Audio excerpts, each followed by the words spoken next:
This is a bit of an argument that really has started to be stirred up so much ever since, well, now Ford vehicles have the ability to charge on the supercharger network. Okay, it's really started ever since the Magic Dock came out, because it's always been a problem for CCS vehicles trying to charge on Tesla Magic Dock sites. But we're going to bring this argument up again, and this is basically a letter for automakers to actually fix this number one problem, because it's not actually exclusive to electric vehicles. I have this same exact issue with gas vehicles today. In fact, my car actually has this issue. The location of the energy resupplying port. I'm saying it this way because, again, this affects electric vehicles and gas vehicles, and my gas car is actually a part of the problem. Basically, I have a problem with the fact that we can't decide on a single location for the charge port or the gas port for a gas or electric vehicle. And in this video, I'm going to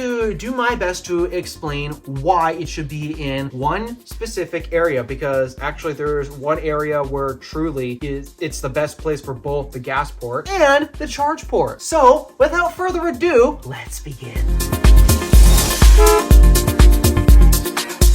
Alright, so when it comes to our gas cars, there's two primary locations where you'll find the gas port. Driver rear side of the vehicle, or my car, passenger rear side of the vehicle. And I do not like one of these options that they chose, because literally one of them puts it as far away from the driver as possible, and it is annoying that they choose to do it that way. There's also many other annoyances why they choose to put it on the passenger side. In fact, I do not like it when they put either the fuel door or the charge port on the passenger side of the vehicle. To me, it makes no sense. The only reason why it makes sense to put either of those on the right side of the vehicle is if you're driving around Britain, where the driver is on the right side of the vehicle. But I don't live in Britain. I live here in the US of A, where we all drive sitting on the left side of the vehicle, driving in the right lanes of the road, which means the fuel door should be on the left side of the vehicle, because that's where the driver is. In case you forgot, usually there's only one person in a car. I say this because, well, kids are typically at school and we're all driving ourselves to work. We're commuting to and from work, and typically there's only one person in the car. It's a bit of a problem we have here in the US, I know, but that's typically what happens, which means if there's only one person in the car, there's only one person to actually fuel up the car. And who's that person? Who's that single person? It's the driver of the car. So, wouldn't you think it make more sense to put the fuel door on the driver's side of the vehicle? Nope. Apparently, some automakers think it makes more sense to put it as far away from them as possible, just to annoy the crap out of them. Oh, and it also makes pulling up to gas stations a bit of a challenge if you just buy a brand new vehicle and you're not entirely sure how wide it is. Therefore, you get awkward situations like this.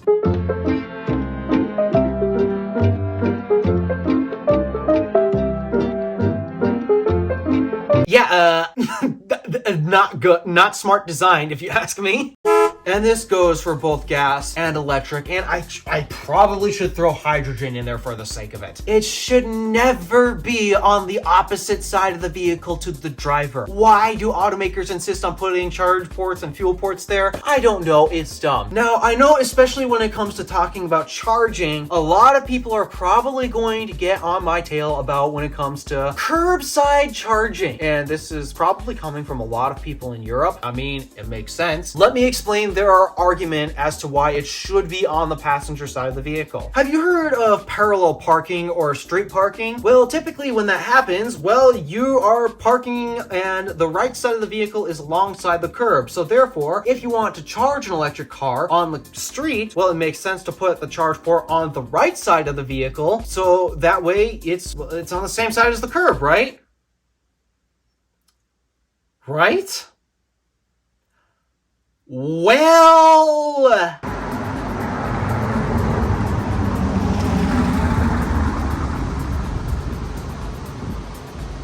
oh yeah, people can park on the left side of the street too.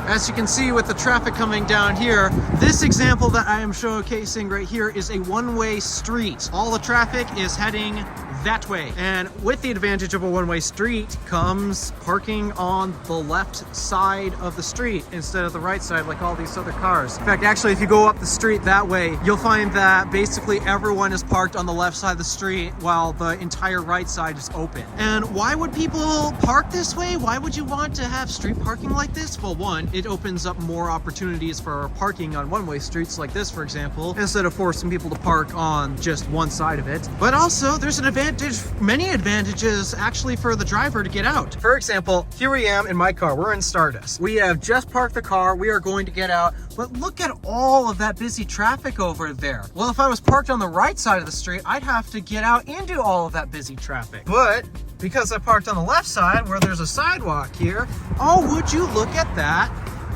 It's like the safety has increased for the driver to get out of the car. But also, there's another benefit to doing it this way too. Do you happen to have a young child who can't happen to buckle or unbuckle themselves just yet? Well, an example I have here is the driver's side rear door. I have a booster seat here. And let's say my child, I don't have a child, I have a little sister, that's why the booster's here. Let's say my child happens to not be able to buckle and unbuckle herself. Well, guess what? With the safety of the sidewalk here being on the same side, easy peasy. Because an annoying thing about booster seats, if your child can't buckle or unbuckle themselves, if it were on that side of the car, oh, it's fun for the driver to always have to walk around to the other side of the vehicle every single time. But look what parking on the left enables you. It makes it easier to position the booster seat so that way if your child can't buckle or unbuckle his or herself, well, easy. All right, so why did I stage the car like this? It's actually to demonstrate the bit of a problem with as of why people's argument of the charge port should be on the passenger side. In this case, this is a gas car, I know. This gas car has its fuel door on the passenger side. I hate it. And here's the problem that a lot of people don't seem to recognize. Their theory is because the charge port being on the right side of the car enables street parking or charging while you're parking on the street. Well, guess what? I am technically parked on the street and my fuel inlet is on the passenger side. Well, now I have to walk out into traffic and yeah, etc. This is people's argument as of why it should be on the passenger side. It's that way when you're on that side of the street, you can plug the vehicle in and charge it up like that. Except, well, not everyone parks on that side of the street. And as I just showed you, there are many benefits as to parking on this side of the street, especially on one-way streets, which actually around here, one-way streets are very common like this. Yeah, I thought I'd point that out. So, yeah, the fact that you can actually park on the left side of the street as well, because especially here in American cities, a lot of cities actually have one-way streets, and on these one-way streets, you can park on either side of the road, whatever is more appropriate given the situation. And so, yeah, that argument really starts to fall apart. Sure, there are many city streets where the two lanes of traffic are going in opposite directions, and in that case, yeah, you're forced to park on the right side of the street. But in many city situations, a lot of these street parking situations are on one-way streets. And so once you park on the left side of the street, that whole argument just begins to fall apart. But I also want to point in other factors, especially when it comes to charging electric cars, because at this point, I think I've pretty much summed up why it's annoying to have the gas port on the wrong side of the vehicle, the passenger side, instead of having it on the driver's side. Basically, there's only one way you pull up to a station, and it's really just a pull-through situation, and you just pull alongside the gas pump. And it's just easier if it were on the driver's side than the passenger side. That's quite obvious. When it comes to charging an electric car, it's not exactly as simple as that, because unfortunately, today's charging infrastructure is such a pain that it makes it really difficult to kind of decide where the most appropriate location for the charge port should be. Now, a lot of the reasoning why I'm going to say it should be in this one particular spot would be based on if we did actually have a perfect charging infrastructure, but the problem is we don't, and I can understand why other automakers would choose different locations. And the truth is, each location has its own strengths and its weaknesses. Curbside charging, sure, it has that advantage of where you can charge the vehicle on the street when you do street parking, but that falls apart when you charge on the opposite end of the street. You park on the left side instead of the right. But here comes the other argument that a lot of people have: front versus rear of the vehicle. Now, the reason why you typically don't see gas ports or fuel doors on the front of the vehicle is because, well, you're putting a liquid into a vehicle, and that refueling mechanism is operated by gravity. So because of that, the gas tank's typically located in the rear of the vehicle, and that's because there's not much room up front because that's completely stolen by an engine and transmission. So with the gas tank being in the rear of the vehicle and the whole fuel system being gravity fed, yeah, it makes sense that the fuel door is going to be in the rear. But when it comes to charging an electric car, well, that system is not gravity fed. All it needs is just to be connected. It's just connecting the dots. Gravity doesn't affect it. So that means you can, in theory, have the charge port wherever the heck you want. It doesn't matter. And as a result, a lot of automakers have really been experimenting with where the charge port should go quite often. And actually, according to the J1772 standard, or the Type 1 connector that we use here in North America, along with the CCS standard, believe it or not, a lot of people are not aware of this, but there is an actual standardization in terms of charge port location for these connectors. And there's not multiple locations that's standardized. There's actually just one. And this is this place that makes, okay, kinda somewhat sense, but also not a lot, and here's why. If you were actually to adhere to the charge port location for either of these two connectors here, that location would be driver side front of the vehicle. Now, some vehicles actually have the ability to completely mitigate this problem. I'm talking about Rivians, for example. But the majority of other electric cars out there adhering to this standard, they've got a massive issue that actually has caused problems with a few other charging stations before. Okay, so here's the actual problem when it comes to putting the charge port location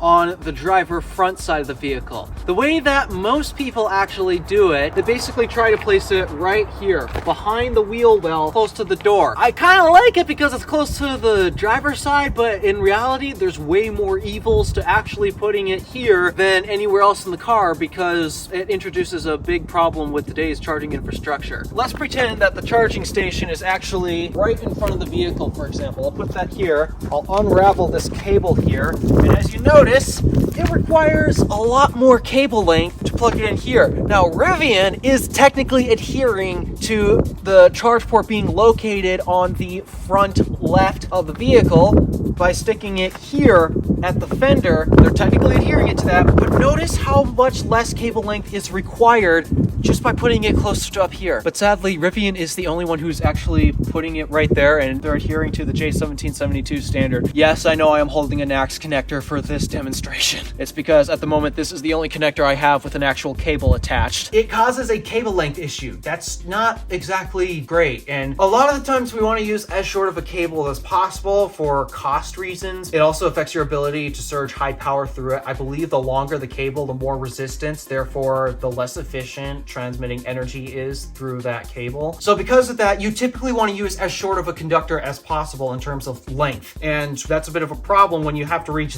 that far back to the charge port. So yeah, there's a bit of a problem with the idea of putting it there. Now, technically, I'm all in favor of putting the charge port as close to the driver as possible. And that technically does it, that accomplishes it, but it comes with a whole disadvantage unless you're driving a Rivian, because Rivian actually puts it basically right at the very front of the vehicle, but on the driver's side. So yeah, Rivian got that right, while most other automakers have not. So then that leaves one final location where it kind of makes sense, but also has a bit of an issue with the direction that we should be taking the electric car charging industry. If it seems to be a common problem where we can't seem to decide on where the charge port should actually be located in terms of the sides, Ford and Mercedes with their electric vans have actually had an interesting concept. Well, Nissan Leaf is technically in this too, but there are a couple disadvantages to this as well. These vehicles have located the charge port at the very front and center of the vehicle. So in terms of where it is width side of the car, it's directly in the center. It's in the middle between driver and passenger. But also it's at the very front, so that puts it relatively close to the driver, actually. And putting it there does have a few advantages. Like, for example, when you're AC charging, most AC chargers are actually located in perpendicular spots. And so because of that, well, you just pull up and it's right there. You have no cable length issue, so you can use a shorter cable and be more efficient at transferring that energy. So, okay, it seems like having a front charge port like that actually is a good idea because a lot of AC chargers are laid out this way, and actually quite a few DC stations are also laid out this way as well. So what's the problem with having it there? Well, it's because unfortunately it makes most sense for, I think, the way that the charging stations are laid out now, but it's not exactly the place where I'd put it for a few reasons. Number one, what happens if your car happens to get in a car crash? Oh, then your charge port is destroyed. And sure, it might be a minor fender bender, but your charge port's going to end up being destroyed. So you're not going to be able to charge the car if that were to happen. That's not exactly the best place to put it, in my opinion. Also, it robs potential frunk space. I know that a lot of automakers haven't been excited about putting a frunk in electric cars, but I think you'll start to slowly see them begin actually putting frunks in, because seriously, to me, it's a waste of space, and a lot of consumers think that it's a waste of space as well. Automakers will argue that it turns out consumers don't care about having a trunk in the front of the vehicle and such. They'll just use the rear one anyways. No, I don't actually think that's the case. I think it's just automakers being lazy, because the longest time we've had combustion engines in there, so why take the time to craftily engineer out a space to actually put in a front trunk for consumers to use? Because that's the one benefit with electric vehicles. You gain a lot more usable space, and unfortunately a lot of automakers haven't been doing this as of late, and I don't think it's because they think a lot of people, the market has spoken, they don't want to buy electric cars and use frunk. You'd be very surprised at the number one selling electric car in the world, basically. That would be Tesla Model Y, and oh, that has a frunk. And there are so many other electric vehicles that are selling very well that also happen to have frunks. So I genuinely do not think that the reason why automakers haven't been including a frunk is because of consumers. It's really just out of their own laziness, to be honest. But yeah, having the charge port up front would actually kind of hinder front trunk space, because especially when it comes to DC charging, you're going to have some thick wiring, and it's not exactly going to be the easiest thing to bend and get out of the way, and as a result, it's going to impede on front trunk space. So where is the actual best location for a charge port, in my opinion? As controversial as this is, hear me out. Driver's side, rear of the vehicle. Yes, it is technically further away from the driver because it's at the back of the vehicle and not the front, but here's the reason why I prefer it being there. First up, again, it's close to the driver. It's called driver's side rear for a reason. It's close to the driver. But why the rear of the vehicle? Well, quite often the rear of our vehicles happens to be shaped kind of boxy, if you know what I mean. It may not be an exact 90-degree angle, but it's kind of boxy, especially with what we've seen how Tesla actually integrates the charge port into their vehicles. This is the charge port to a Tesla Model X Palladium, not Plaid, Palladium. There's a difference. This is the Palladium Tesla Model X charge port. Need proof? This is cumbersome. Easier if it was plugged in. There. See? Charge port. That is the next connector. And where is this thing located? Quite literally as far back as they could put it, actually. They've put this thing as far back as possible. Immediately next to this is taillight. So that way, when you back into an AC charging station, which is actually easier to do than pulling up to one because, well, thanks to the mandatory backup camera that's necessary on new cars coming forth, it makes actually backing up to charging stations easier than it is pulling up front, because not every vehicle has a front camera that will monitor how close you get to the station. You'd be surprised how many stations have gotten destroyed because somebody got too close and hit one. Because the backup camera is actually mandatory on brand new vehicles sold since 2018, it's going to be easier to actually just back up to a charging station than actually pulling into one. So the charge port being that far back actually makes it extremely convenient. Tesla's been doing it this way for a reason. It's actually extremely close to the end of the vehicle, and it reaches the Tesla superchargers just fine with using bare minimum. How long are those cables? They're very short compared to other charging stations. But also, why the driver's side? It's when you also happen to pull alongside a charging station, and this is what I hope that we actually start to recognize and start reorienting the way we actually put in chargers in the ground. They should be laid out just like gas stations are. Guys, why do you think gas stations are laid out the way they are? I mentioned this in a video how long ago? A year ago or something like that? They're laid out the way they are because it actually makes the most sense. All of the pumps are centrally located around the giant fuel tank beneath them, and the reason why they're laid out that way instead of, well, you back up to or pull into the gas station. Actually, no, you just back up because, well, the fuel port's typically always in the back, except for a very handful of small exceptions, is for pull-through filling. A lot of people happen to have trailers quite often, and trying to back up with a trailer, that's not going to end well. To me, it makes more sense that, especially for DC DC charging and public charging, you need to design the chargers in a pull-through manner. It really angers me that a lot of them are not set up this way, where you have to pull in or back in. So if we can happen to find a way to convince charging operators to actually put the chargers in the correct format, which unfortunately isn't easy, and a lot of these charge point operators think that actually the best way to orient them is having them straight in a line along, just putting them right next to the transformer and the charging cabinets. I have a few other ideas that could actually help clean the design up and also keep things close together. How about a canopy, for example? Putting all of that hardware in the canopy, put it all in the roof. Sure, it might be more difficult for technicians to access, but you can use stairs or a ladder or something. It shouldn't be that difficult. Oh, that would also happen to shield electric car drivers from the rain and the elements as well. 3, 2, 1. Go. Run, run, run, run, run, run, run, run, run! Oh my god! Jesus. Oh my god!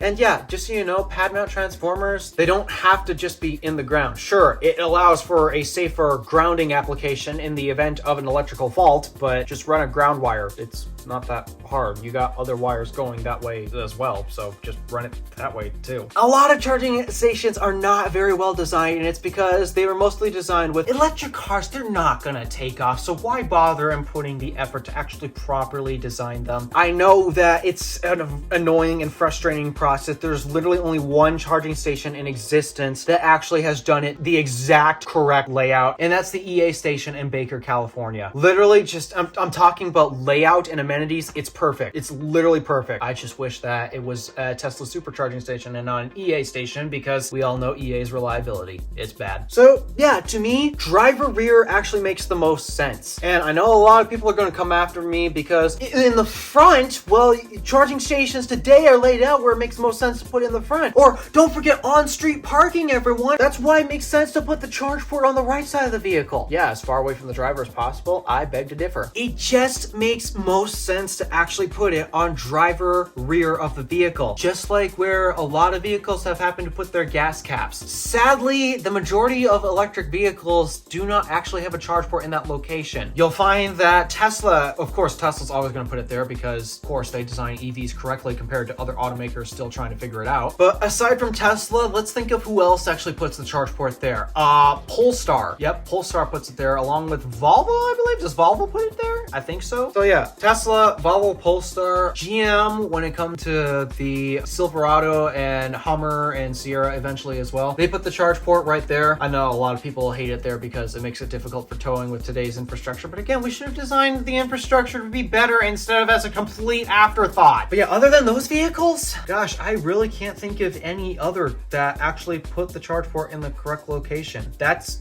really sad and it's really annoying. This is a note to other automakers. Please put the charge port in the driver rear side of the vehicle. That's where it has always made sense. And to charge point operators, stop designing charging layouts in the way you are and actually fix them and design them to be more like gas stations. There's a reason why gas stations are designed the way they are, and they make perfect sense for electric charging stations as well. So stop doing what you're doing and actually design these stations correctly. All right, there's your report on how charging should be designed in the first place. Thank you for watching. Do me a favor and interact with the stuff below. My name is DeWolf, Random Alpha, signing out.